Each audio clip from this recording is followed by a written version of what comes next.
Mi prometida compró un teléfono desechable para enviar falsos mensajes de texto infieles que provocaron que mis padres me echaran de casa. Años después, suplicaron perdón, pero no pudieron soportar la cruda verdad. Seré yo. Dándote algunos antecedentes antes de sumergirte en mi caos familiar, creció en Chicago. Familia no solo era rica, éramos el tipo de ricos que hacían que la gente te tratara diferente. Víctor y Lucía, sus padres, eran propietarios de una exitosa cadena de lujosos complejos turísticos ecológicos, para clientes de alto nivel que querían salvar el planeta con estilo. Eran el tipo de personas que pensaban que el trabajo en red era un deporte competitivo. Cada cena, cada gala benéfica, cualquier barbacoa informal, de alguna manera se convirtió en una reunión estratégica.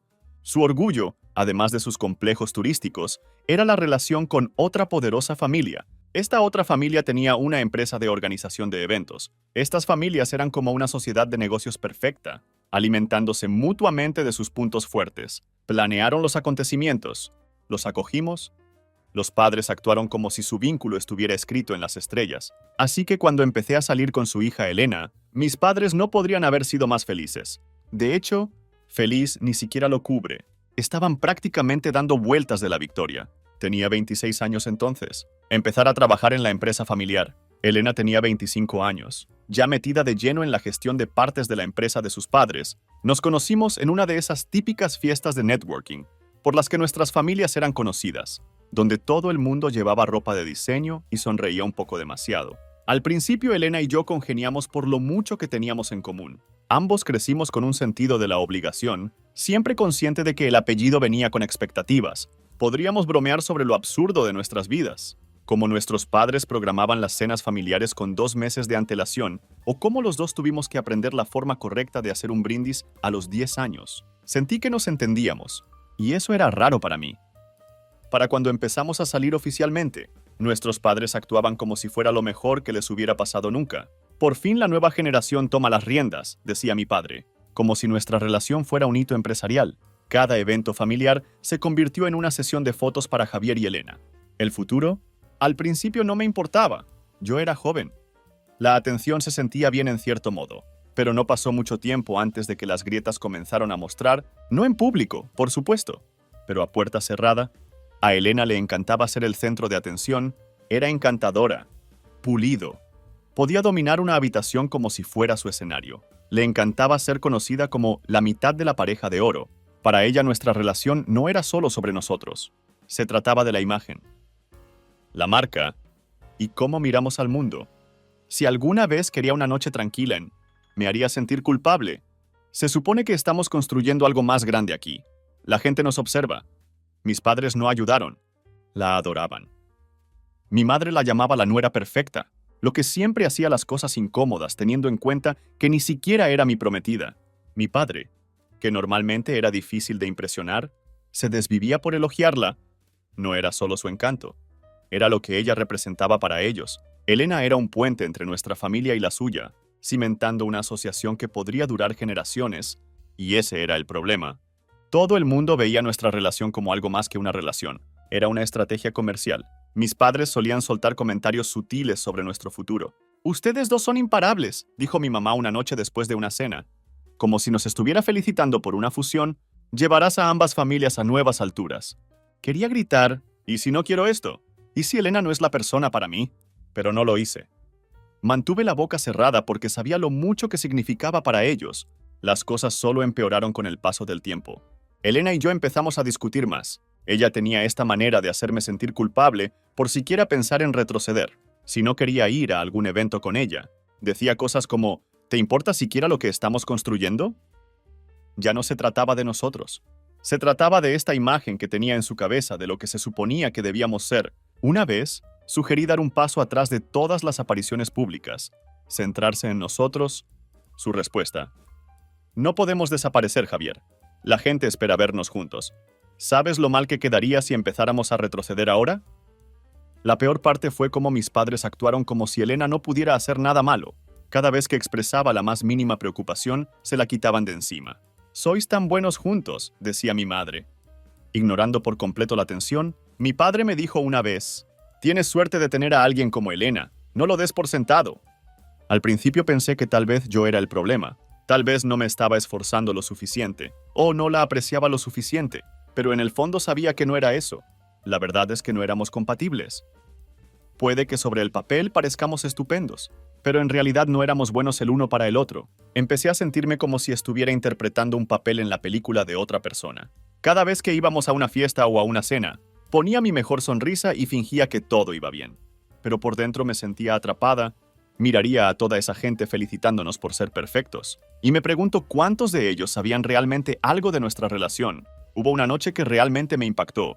Mis padres habían organizado una cena masiva para celebrar algún hito en los resorts. Elena y yo estábamos, por supuesto, al frente y en el centro. Mi padre hizo un brindis sobre lo orgulloso que estaba de nosotros y cómo nuestra relación era el futuro de la familia.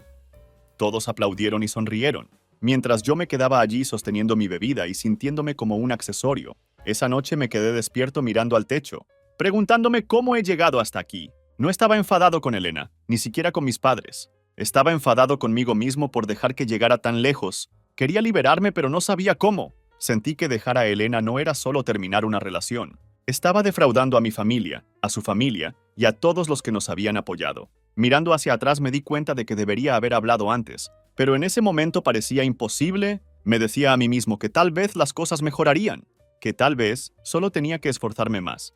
Pero en el fondo sabía la verdad. Elena y yo no estábamos construyendo una vida juntos. Solo estábamos construyendo una fachada y no sabía cuánto tiempo más podría seguir así. Creo que el punto de inflexión para mí fue cuando me di cuenta de que estar con Elena no solo era agotador. Fue agotador de una manera de la que parecía imposible recuperarse. La relación había dejado de ser una relación entre dos personas que se las arreglaban juntas y se convirtió en una actuación constante. Y la parte que da miedo, ni siquiera sabía cuándo se había producido ese cambio. No siempre fue malo, para ser justos. Elena y yo tuvimos momentos en que las cosas parecían normales, incluso divertido, como cuando nos escapábamos de los eventos familiares para comer hamburguesas en un restaurante del centro. Fue una de las pocas veces que pudimos hablar sin que nadie nos mirara, y por un momento me hizo pensar que tal vez todavía teníamos algo que valía la pena aferrarse a. Pero esos momentos eran raros. La mayor parte del tiempo me sentía como si estuviera caminando en la cuerda floja, tratando de equilibrar lo que Elena quería con lo que mis padres esperaban. Elena no era una persona malvada ni nada, pero tenía el don de convertir cada situación en algo que la beneficiara. Si sacara a relucir que se siente abrumado, le daba vueltas diciendo: «Estamos juntos en esto, ¿recuerdas? Si tienes problemas, los resolveremos mientras seamos fuertes el uno para el otro». Al principio eso sonaba a apoyo, pero con el tiempo me di cuenta de que era su manera de mantenerme a raya. Ser fuertes el uno por el otro significaba en realidad: no agites el barco porque me harás quedar mal. Empecé a notar lo calculado que estaba todo con ella. Cada publicación en las redes sociales, cada cena, cada vez que asistíamos juntos a algún evento, todo era cuestión de apariencias. Se pasaba horas preparándose, no porque quisiera impresionarme, sino porque quería impresionar a la multitud, y si no igualaba su energía, se convirtió en un problema. Una vez estábamos en una gala benéfica y no me sentía muy bien. Cansado de una larga semana de trabajo, pensé que podría pasar la noche tranquilamente. Pero Elena no lo tenía. «Javier, la gente se está dando cuenta de que no participas», susurró bruscamente mientras estábamos cerca de la mesa del buffet. ¿Me quedé de piedra? No estaba siendo grosero. Simplemente no estaba rebotando por la habitación como si me estuviera presentando a alcalde. Ella terminó dirigiendo la conversación por el resto de la noche, diciéndole a todo el mundo lo emocionada que estaba por nuestros planes de futuro, planes que ni siquiera sabía que teníamos, por cierto.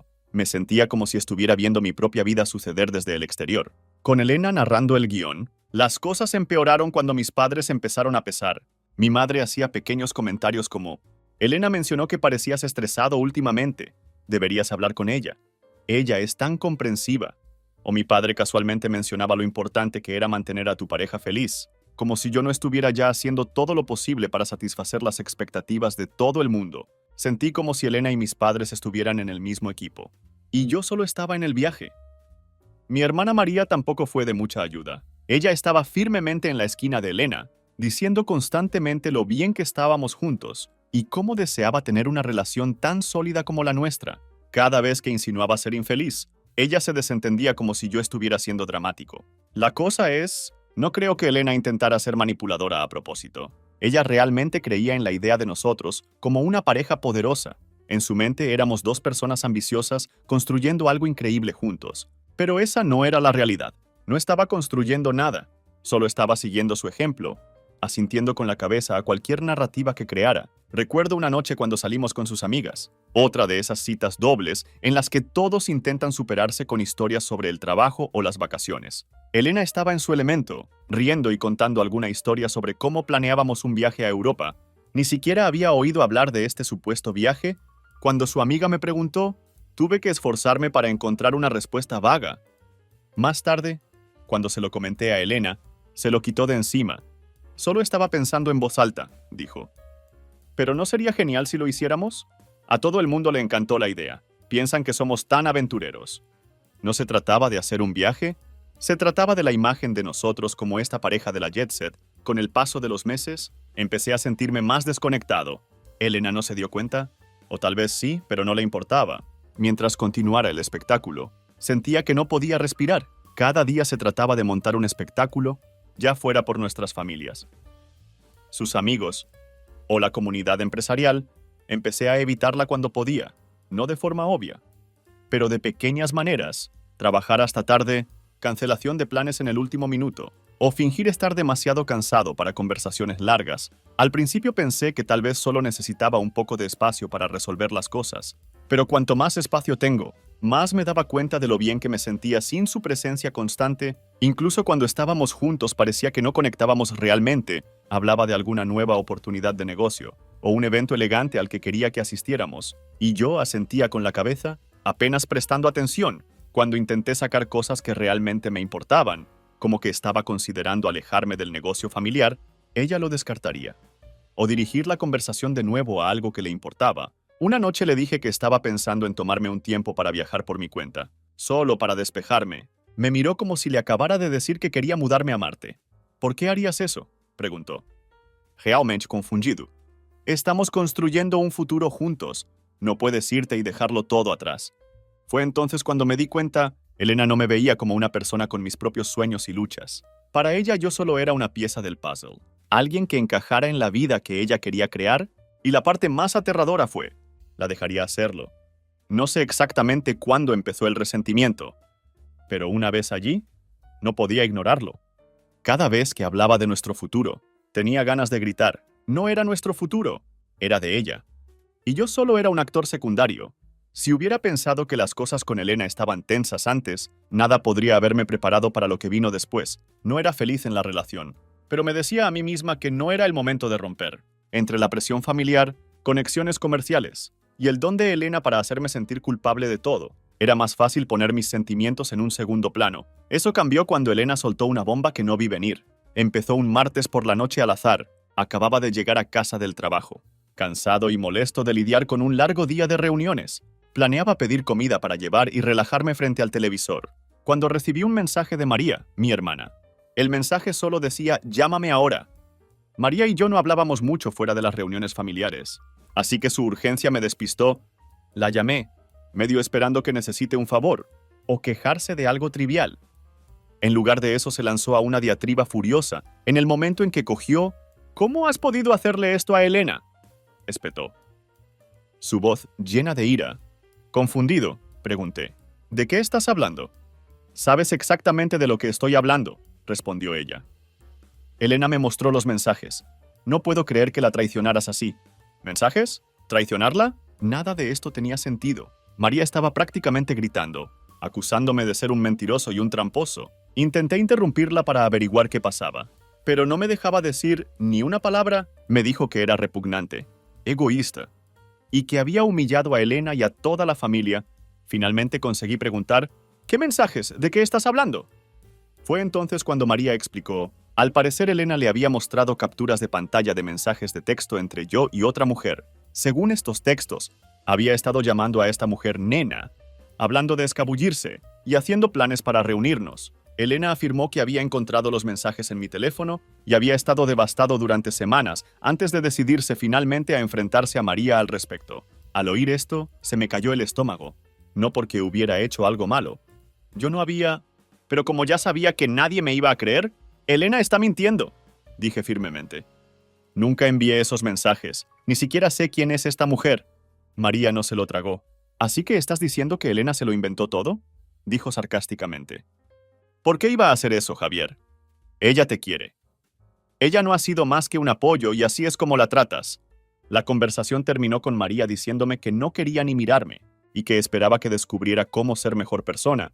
Colgó antes de que pudiera responder. Me senté allí mirando mi teléfono, tratando de procesar lo que acababa de pasar. Lo primero que pensé fue lo ridícula que era la acusación.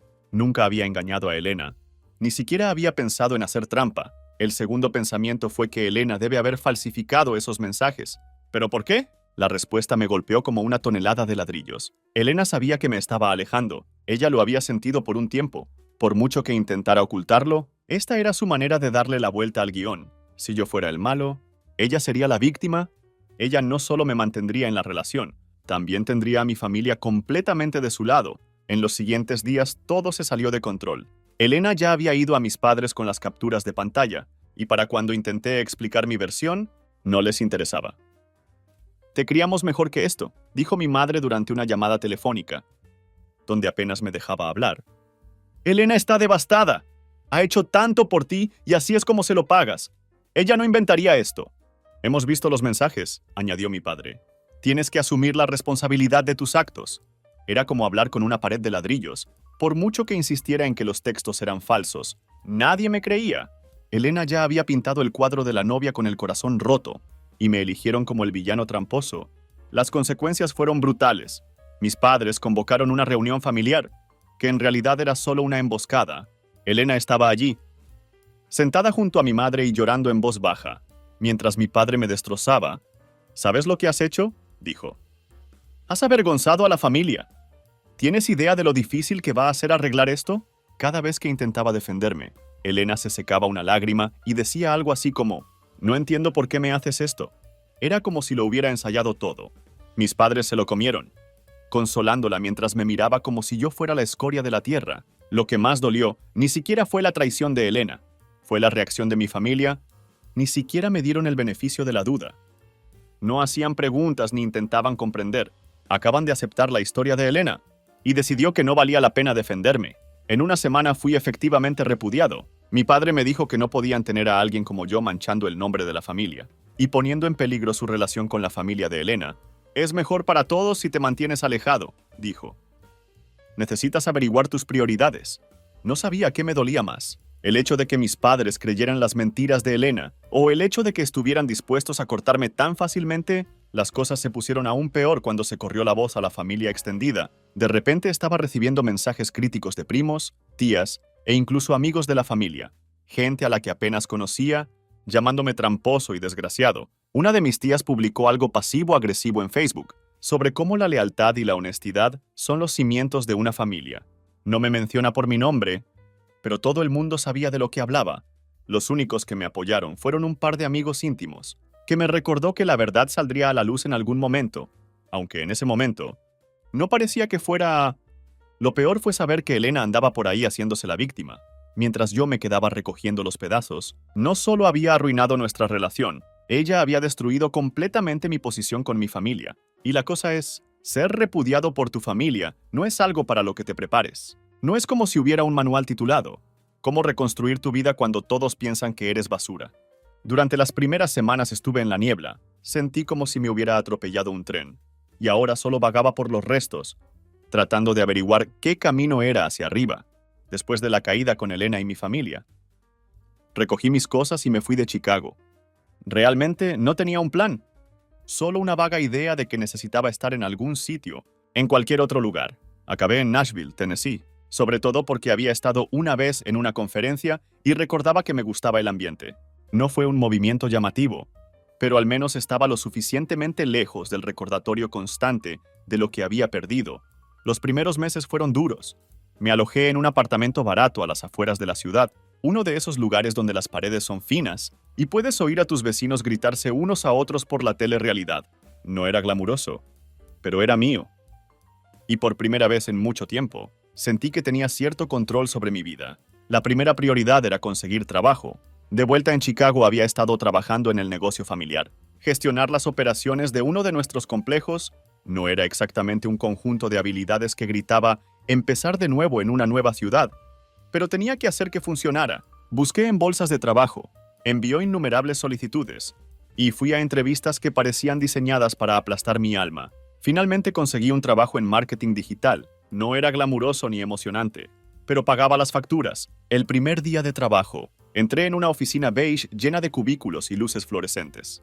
Y pensé, bueno, esta es mi vida ahora. Al principio me sentí como un pez fuera del agua. El trabajo era repetitivo y no conocía a nadie en la oficina. Mis compañeros de trabajo eran educados pero distantes, y pasé la mayor parte de mis almuerzos solo, desplazándome por mi teléfono e intentando no pensar en lo drásticamente que había cambiado mi vida. Pero poco a poco las cosas empezaron a cambiar. Uno de mis compañeros de trabajo, Tomás, notó que siempre traía el mismo triste sándwich de pavo para el almuerzo, y me invitó a unirme a él y algunos otros en un camión de tacos calle abajo. Se convirtió en una tradición semanal, y con el tiempo me encontré aflojando a su alrededor. El trabajo en sí no era mi pasión, pero me dio algo que necesitaba desesperadamente: estructura.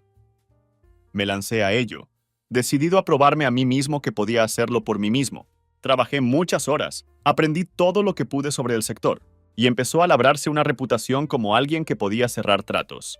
Fuera del trabajo, intentaba descubrir quién era sin el peso de las expectativas de mi familia.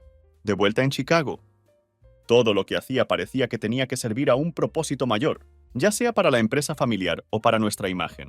Pero en Nashville, a nadie le importaba mi apellido o lo que solía hacer. Podría ser Javier, este tipo al azar tratando de hacer una vida por sí mismo. Empecé a explorar la ciudad los fines de semana. Música en directo, camiones de comida y rutas de senderismo. No estaba prosperando exactamente, pero estaba sobreviviendo. Y durante un tiempo fue suficiente. Cerca de un año en mi nueva vida, ocurrió algo inesperado. Había estado trabajando hasta tarde una noche, intentando terminar una gran presentación, cuando uno de mis compañeros de trabajo mencionó que un amigo suyo estaba buscando a alguien que le ayudara a optimizar los sistemas de datos de su pequeña empresa. No era un campo en el que tuviera mucha experiencia, pero pensé que ¿por qué no? Ese pequeño concierto se convirtió en algo mucho más grande. Me di cuenta de que tenía un don para la consultoría, ayudar a las empresas a racionalizar sus operaciones y mejorar su eficiencia. El trabajo fue difícil pero gratificante, y me sentí bien al usar mis habilidades de una manera que no implicaba satisfacer las expectativas de mi familia. En los próximos 2 años, creé un negocio paralelo de consultoría que con el tiempo se convirtió en mi trabajo a tiempo completo. Me centré en trabajar con pequeñas y medianas empresas, y antes de darme cuenta, ganaba más dinero que nunca trabajando para mi familia. En medio de todo esto, conocí a Olivia. Era una diseñadora gráfica que había contratado para uno de mis clientes, y desde el momento en que nos conocimos, había algo diferente en ella. No era ostentosa ni demasiado pulida como Elena. Era cálida, creativa y tenía un sentido del humor seco, que me cogió desprevenido de la mejor manera. Empezamos como amigos, tomar café después de las reuniones y hablar de todo, desde el trabajo hasta nuestros dibujos animados favoritos de la infancia.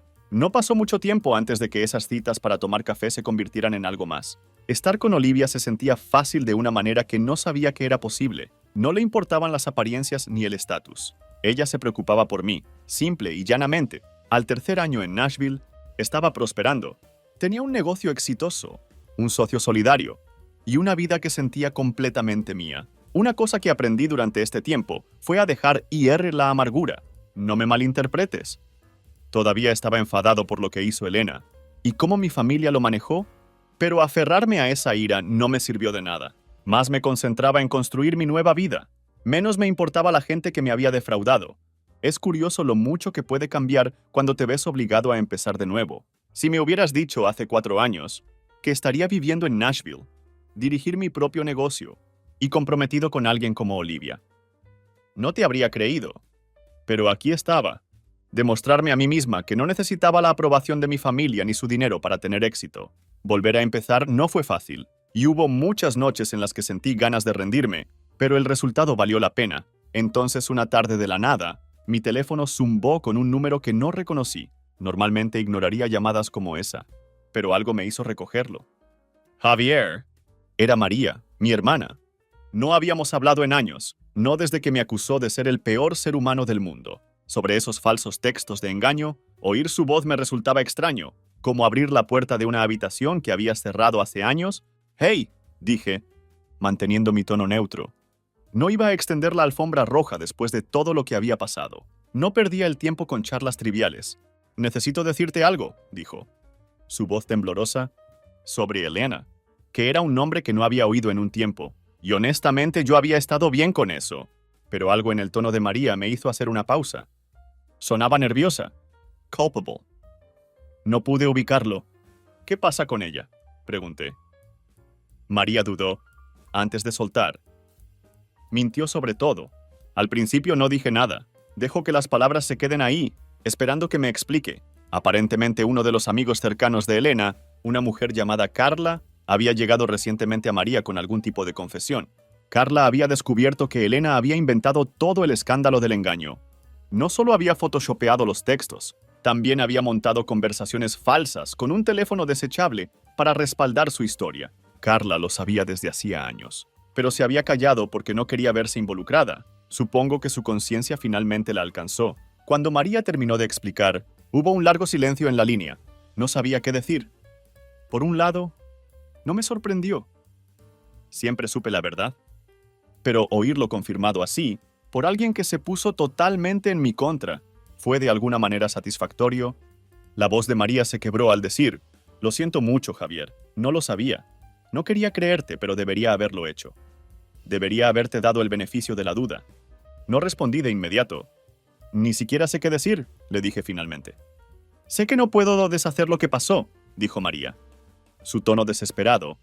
«Pero necesitaba decirte la verdad. Mereces saberlo». No estaba seguro de si merecía algo de ella en ese momento. Era difícil sentirse agradecido cuando la verdad había llegado años tarde. El daño ya estaba hecho. Esa noche le conté a Olivia lo de la llamada. Escuchaba en silencio. Su cara una mezcla de empatía y frustración. «¿Crees que harán algo al respecto?», preguntó. Sacudí la cabeza. «Probablemente no. A mi familia no le gusta admitir que se equivocaron y que yo tenía razón». En las próximas semanas, no escuché ni una palabra de mis padres. María les había dicho claramente lo que Elena había hecho. Lo insinuó en un texto de seguimiento. Pero no me tendieron la mano. No una disculpa. No un reconocimiento. Nada. Era como si no supieran cómo manejar la verdad ahora que estaba fuera. En lugar de reconocer sus errores, eligieron barrerlo debajo de la alfombra, fingiendo que nunca había ocurrido. Al principio estaba furioso. ¿Cómo podían no decir nada después de todo lo que había pasado? Pero con el paso del tiempo, mi ira se convirtió en otra cosa. Claridad. Su silencio lo dice todo. Confirmó lo que había sospechado todo el tiempo. Les importaban más las apariencias y su relación con la familia de Elena, que sobre mí. La verdad no arregló nada mágicamente. No reparó los años de daño o borrar la traición que había sentido. En todo caso, solo resaltó lo profundas que eran las grietas en mi familia.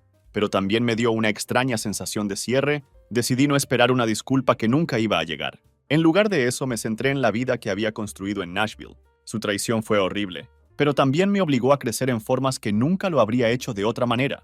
Me empujó a salir de la burbuja en la que había estado viviendo y averiguar quién era realmente. ¿Habría elegido ese camino si hubiera podido elegir? Probablemente no. Pero a veces la vida no te da opciones. Te empuja en una dirección y te obliga a enfrentarte a ella. No he hablado con Elena desde que todo se vino abajo. Y honestamente no me importa. Ella es solo un capítulo de mi historia. Una que me alegro de haber dejado atrás. Mi familia se quedó donde la dejé, tranquilo y distante, sin disculpas, sin ramas de olivo, mucho silencio. Entonces un día, recibí un correo electrónico de María. El asunto decía, invitación de boda de Miguel. Miguel es mi hermano menor. Él y yo nunca estuvimos muy unidos, pero nos llevábamos bien mientras crecíamos. Siempre fue el tranquilo y agradable, lo que le convirtió en el hijo de oro de mis padres, después de que me repudiaran. Leyendo ese asunto, no sabía qué esperar. Abrí el correo electrónico y fue extrañamente casual. María escribió algo como, «Hola, espero que estés bien. Sé que ha pasado tiempo, pero Miguel se casa en un par de meses y nos encantaría que estuvieras allí. Adjunto la invitación. Avísame si puedes venir». Eso fue todo. Solo una invitación sosa, como si yo fuera un primo lejano con el que no hubieran hablado desde una reunión familiar cualquiera. Lo que más me sorprendió fue que Miguel no se había acercado a sí mismo. Era su boda después de todo. Si realmente me quería allí, ¿por qué no pudo tomarse 2 minutos para llamarme o mandarme un mensaje? En su lugar envió a María como su mensajera, como si fuera una tarea que no podía ser molestado con. Al principio no respondí, ni siquiera estaba seguro de si quería. Pero cuanto más lo pensaba, más me irritaba. después de todo lo que había pasado. Ser repudiado, mintió sobre Sean y completamente ignorado. Esperaban que apareciera como si nada hubiera pasado. Una semana después, recibí un correo electrónico de seguimiento de María. Este fue menos casual y más emocional. Ella dijo que significaría mucho para la familia si yo venía, que Miguel me quería allí pero no sabía cómo pedírselo, y que esta podría ser una oportunidad para avanzar. Esa frase, seguir adelante, realmente me hizo estallar. Es como si mi familia lo hubiera adoptado como un mantra para evitar la rendición de cuentas. Cada vez que no querían lidiar con el pasado, lanzarían esas palabras. No se trataba de curar o hacer las paces. Se trataba de salvar la cara. Tampoco respondí al segundo correo electrónico. Poco después, mi padre llamó.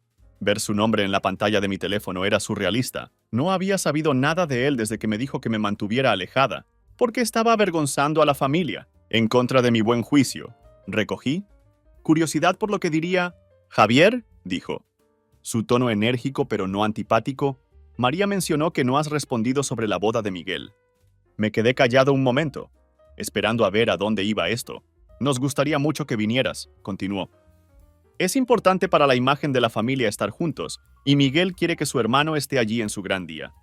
No pude evitar reírme. Si Miguel me quiere tanto allí, ¿por qué no me ha llamado él mismo? Pregunté. Hubo una pausa en el otro extremo. Ya sabes cómo es, dijo mi padre, cepillándoselo. No es bueno con las palabras. Es gracioso, dije. Mi tono más agudo de lo que pretendía, porque parecía tener muchas palabras cuando me cortó con el resto de ustedes. Mi padre suspiró como si yo fuera el que estaba siendo difícil. Eso fue hace mucho tiempo, Javier. Se cometieron errores, pero es hora de seguir adelante. Ahí estaba otra vez. Seguir adelante. Sentí que se me apretaba el pecho de frustración. No solo creíste las mentiras de Elena, dije. Me dejaste completamente de lado. Y cuando se supo la verdad, ni siquiera te molestaste en disculparte. No puedes llamarme ahora y esperar que todo vaya bien porque te conviene. Estaba a punto de responder, pero le corté. Todos ustedes dejaron claro hace mucho tiempo cuál es mi posición en esta familia. La boda de Miguel no cambia eso. Colgué antes de que pudiera responder. En las próximas semanas, la presión aumentó. María me envió más correos electrónicos, cada uno más culpable que el anterior. Incluso la familia extendida se involucró. Primos con los que no había hablado en años me enviaron mensajes en las redes sociales, diciéndome que estaba siendo egoísta y que necesitaba dejar ir el pasado. Una de mis tías me llamó, diciendo que estaba rompiendo el corazón de mi madre al negarme a venir. Las cosas se calmaron por un tiempo, demasiado tranquilo. Al principio pensé que finalmente habían aceptado mi decisión, pero debería haberlo sabido. Esto no era sobre mí o mis sentimientos, se trataba de la reputación de la familia. No se rendían. Se estaban reagrupando. Una semana después, mi mamá llamó. Casi no recogí. Tan pronto como dije hola, se lanzó a un emotivo alegato entre lágrimas. Javier, no entiendo por qué estás siendo tan frío, dijo ella. Su voz temblorosa. Este es el gran día de Miguel. ¿No crees que se merece tener a toda su familia allí? Su tono era tan dramático. Pensarías que yo sola estaba arruinando la boda. Mantuve la calma y le dije lo mismo que había estado repitiendo. No se trata de Miguel, se trata de cómo me trataron, y nadie ha intentado siquiera arreglar las cosas. Moqueó fuertemente, como si estuviera tratando de culparme para que me sintiera mal. Cualquiera podría cometer esos errores, dijo. ¿No podemos simplemente borrar el pasado? Ya lo he superado, dije con firmeza. Pero eso no significa que vaya a olvidar cómo me trataron. Trató de interrumpir, pero no la dejé. Ahora, años después, ¿esperas que aparezca para guardar las apariencias? Yo no hago eso. Me he construido una vida y soy feliz. No voy a fingir que todo va bien solo porque te conviene. Se produjo un largo silencio al otro lado de la línea. Luego, con voz más suave, dijo: No entiendes lo duro que ha sido esto para mí, Javier. Solo quiero que mi familia vuelva a estar completa. Esa frase picó más de lo que esperaba. No se trataba de mí. Se trataba de ella y su necesidad de mantener la imagen de la familia. Si realmente quería hacer las cosas bien, habría tendido la mano hace años. O cuando la verdad sobre Elena salió a la luz, no ahora, cuando me necesitaban para hacer el papel de buen hijo. Siento que esto haya sido duro para ti, dije. Mi voz firme, pero también ha sido duro para mí. Y a diferencia de ti, he tenido que pasar por ello solo. Ella no tenía una respuesta a eso, y terminé la llamada poco después. Unos días después, Recibí otra llamada, esta vez de María. Casi no recogí. Pero pensé que sería mejor arrancar la venda y lidiar con lo que tuviera que decir. ¿De verdad no vas a venir a la boda?, preguntó. Saltarse las cortesías. No, no lo soy, dije sin rodeos. Suspiró pesadamente, como si llevara el peso del mundo. ¿Sabes lo incómodo que va a ser si no estás allí? La gente hará preguntas, se darán cuenta. ¿Y se supone que ese es mi problema?, le contesté. Tal vez si todos ustedes me hubieran tratado con una pizca de respeto, no estaríamos teniendo esta conversación. Después, bloqueé el número de María. No quería lidiar con más llamadas telefónicas o viajes de culpabilidad. La boda llegó y se fue sin mí. Y honestamente me sentí bien al respecto. Olivia y yo pasamos el día de excursión en un sendero cercano, y luego nos dimos el gusto de cenar en nuestro asador favorito. Fue pacífico, y por primera vez en semanas, no sentía el peso de las expectativas de mi familia presionándome. Una parte de mí esperaba que después de la boda hubiera otra ronda de culpabilización, pero no lo hizo. Tal vez por fin se habían dado cuenta de que no iba a ceder, o tal vez simplemente no tenían la energía para seguir empujando. En cualquier caso, el silencio fue un alivio. Alejarse no fue fácil, pero era necesario, y cuanta más distancia pongo entre mi familia y yo, más claro se volvía todo. Olivia ha sido mi roca durante todo esto. Me recuerda que está bien poner límites, incluso con personas que comparten tu ADN. Al final del día, he aprendido que la familia no es cuestión de sangre. Se trata de la gente que aparece por ti, que te cubren las espaldas pase lo que pase. Y para mí, esa es Olivia, mis amigos, y la vida que he construido en Nashville. Así que no fui a la boda de Miguel. No me siento mal por ello, y no me arrepiento de mi decisión. Mi familia hizo su elección hace mucho tiempo, y ahora he hecho la mía.